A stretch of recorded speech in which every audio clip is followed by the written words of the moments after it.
I can afford to be politically incorrect. I'm not running for anything. So even though we're not on Capitol Hill, we're in metropolitan Washington area, welcome to the world of pretend budgeting and pretend accounting. You saw it yesterday with the budgets being passed.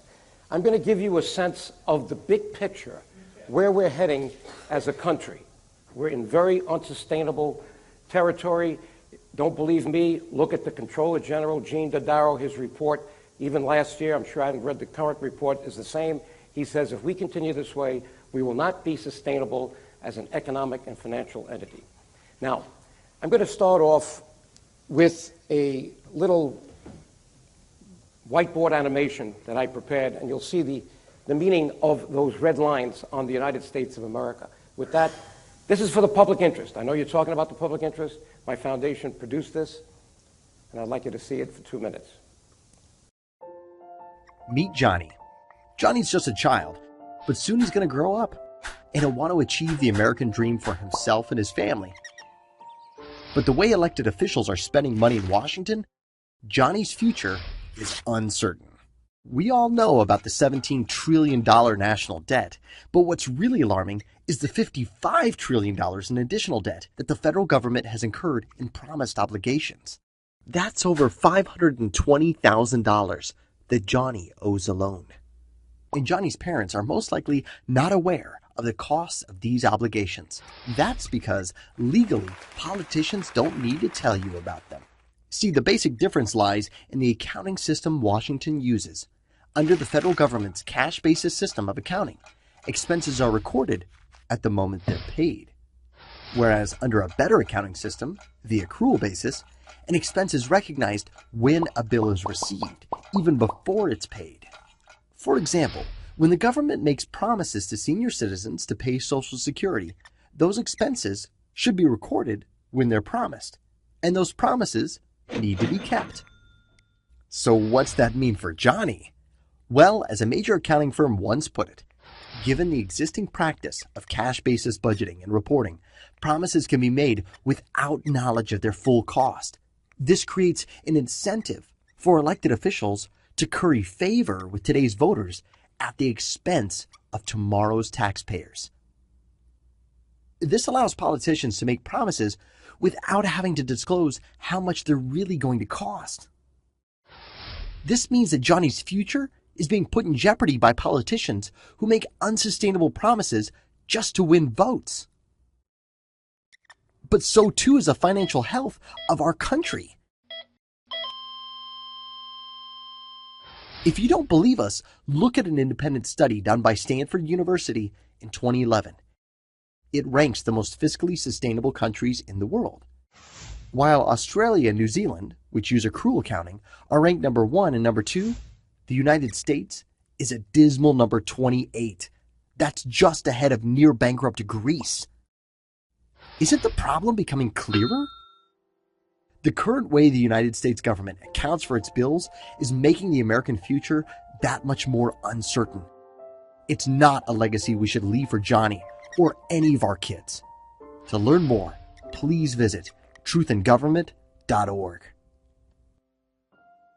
All right, well, what we have now is an accounting system which is not telling you the full cost of government. Now, you're accountants, some of you are CPAs, and you understand that if there's anything we should be doing in the public interest, it's telling the citizens and taxpayers what we're spending in Washington. We're not really doing that. And that's one of the problems. That's why you have the articles that I brought. Next slide, please. Okay, this is the big picture. And these are not my numbers. This is the Congressional Budget Office. Look at 2015. That's where we are approximately right now. The national debt on a cash basis is in total about $18.2 trillion. You could see where it's going from 2015 to 2025. That's an additional $7 to $8 trillion. So even when you hear that the deficit is coming down, we're adding to the national debt. Politicians would say, isn't it nice The deficit's been reduced annually now from about $1 trillion a couple of years ago to where it is right now, around $500 billion. But that means we added $500 billion to the national debt. But they don't tell you that, or they don't want to remind you. They're just telling you we're reducing the deficit. It's not enough. Next slide. That's the debt bomb that's coming. Here is the fuse on the bomb. It's called interest on the national debt. The 6% is not the interest rate. Thank God interest rates have been below 2% for the public debt that we have outstanding in public hands. But that 6.6% is the amount of the $4 trillion that we're spending approximately this year, in this year's budget. Look where it's going, from 6.6%, or 7.1% this year, 2015, to 14.7%. Again, this is coming from the Congressional Budget Office. And what does that mean? Well, their numbers are based on the fact that if nothing changes, this is where we're going. Now, let me tell you why this is dangerous. Next slide.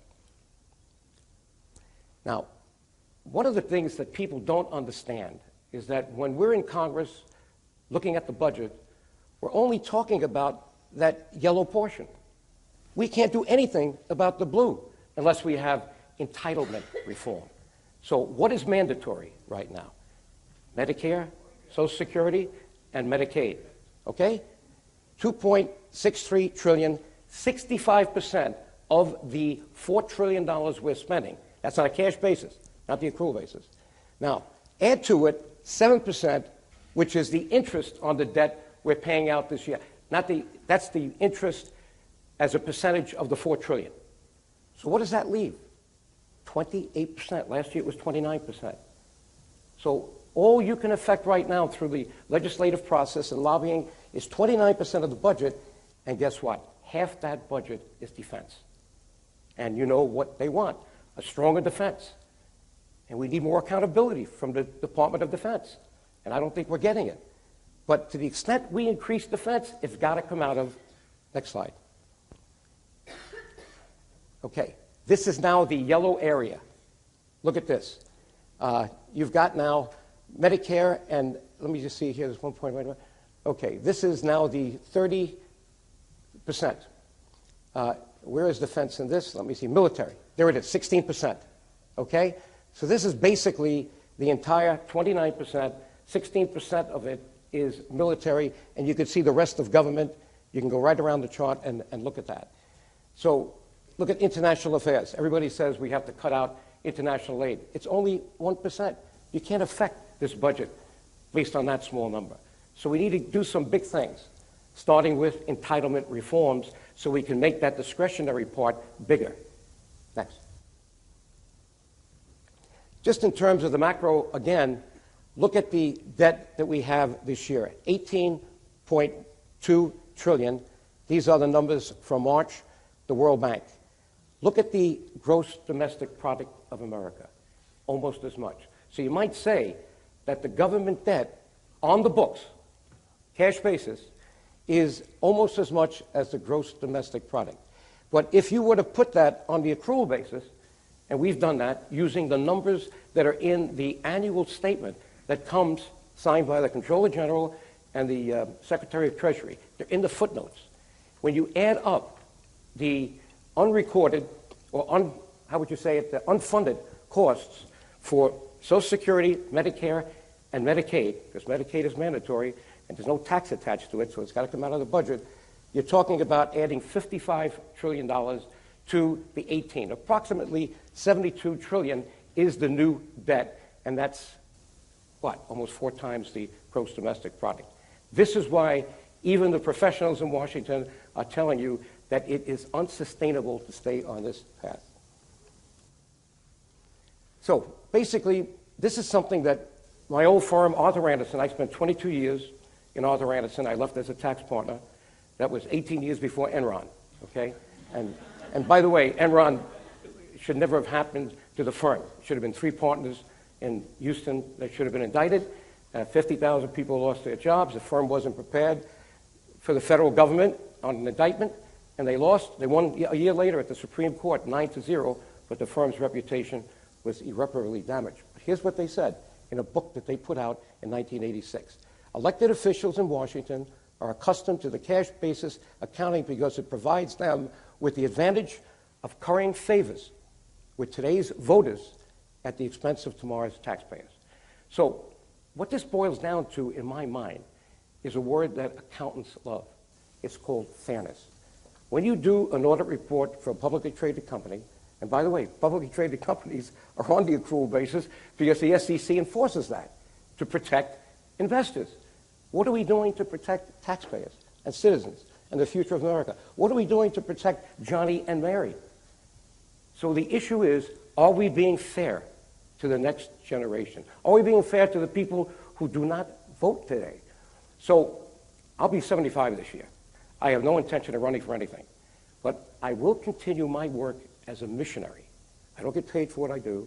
I give speeches around America. I write many articles, as you can see, because I feel morally obliged to be here in front of you today, as I have been in front of other groups like the Association of Government Accountants, Institute of Management Accountants, and now a group that I addressed in Manhattan in 1995, 20 years ago. And the article you have out there that I wrote for your Accounting Horizons started with a paragraph bemoaning the fact that we have $3 trillion in national debt, and now we're up to 18, and we still haven't bent the curve on it. So you have a challenge, not as accountants, as citizens. You are empowered citizens. You understand accounting. You understand fairness. I urge you to jump into the pool with me, and let's change things in Washington. Thank you.